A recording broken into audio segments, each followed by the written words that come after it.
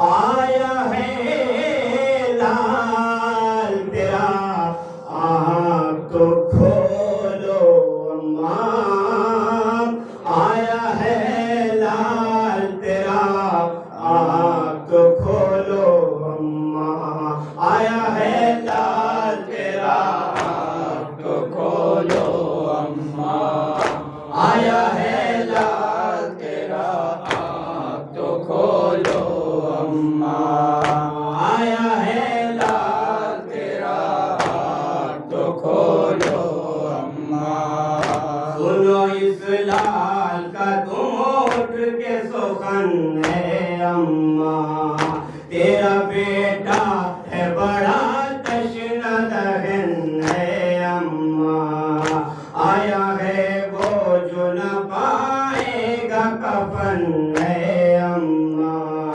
اٹھ کے اس لال کی حالت ذرا دیکھو اماں آیا ہے لال تیرا آنکھ کھولو اماں آیا ہے لال تیرا آنکھ کھولو اماں آیا ہے لال تیرا آنکھ کھولو اماں دیکھ کے روتا ہوا مجھ کو تڑپ جاتی تھی میری غربت پہ بہت اشکوں کو برساتی تھی میں پریشان اگر ہوتا تو گھبراتی تھی لے کے آغوش میں اس لال کو بہلاتی تھی اٹھو سینے سے مجھے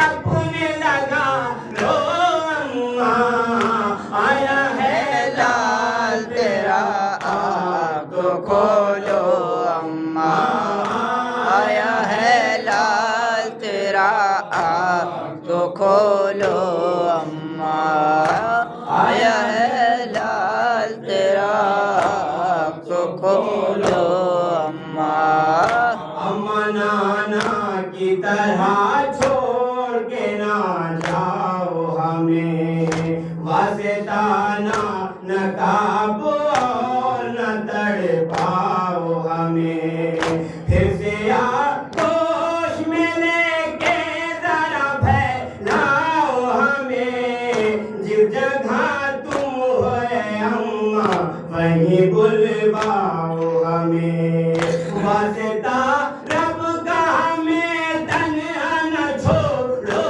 اماں آیا ہے لال تیرا آنکھ کھولو اماں آیا ہے لال تیرا آنکھ کھولو اماں لاکھ صدمے سہے بابا سے شکایت نہیں کی حق سے محروم رہی خیر غربت تیری پسمیاں ٹوٹنے کی بات کسی سے نہ کہی بھائی محسن کی میرے ہائے شہادت بھی ہوئی دل پہ کیا گزری ہے وہ مجھ کو بتاؤ اماں آیا ہے لال تیرا آنکھ کھولو اماں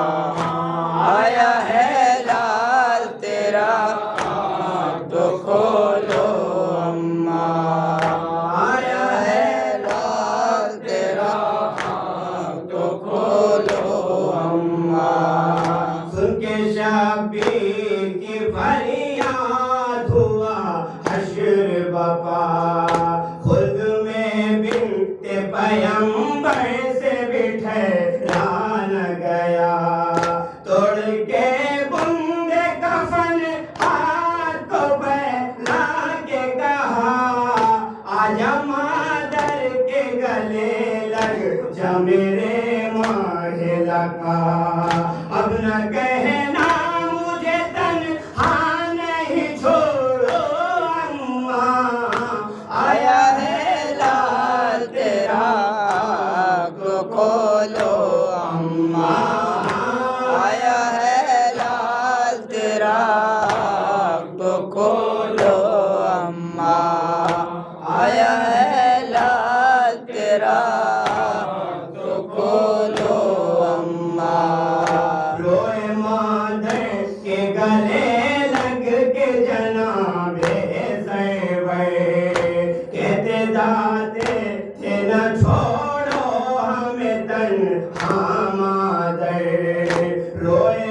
گئے کہتے جاتے تھے نہ چھوڑو ہمیں تنہا مادر دیکھ کے گری عائشہ بھی وفا ہمیشہ رویا طالب یہ کردار پہ مصرع لکھ کر واسطانہ نقاب منہ سے تو بولو اماں آیا ہے لال تیرا آنکھ تو کھولو اماں آیا ہے لال تیرا آنکھ تو کھولو اماں آیا ہے لال تیرا آنکھ تو کھولو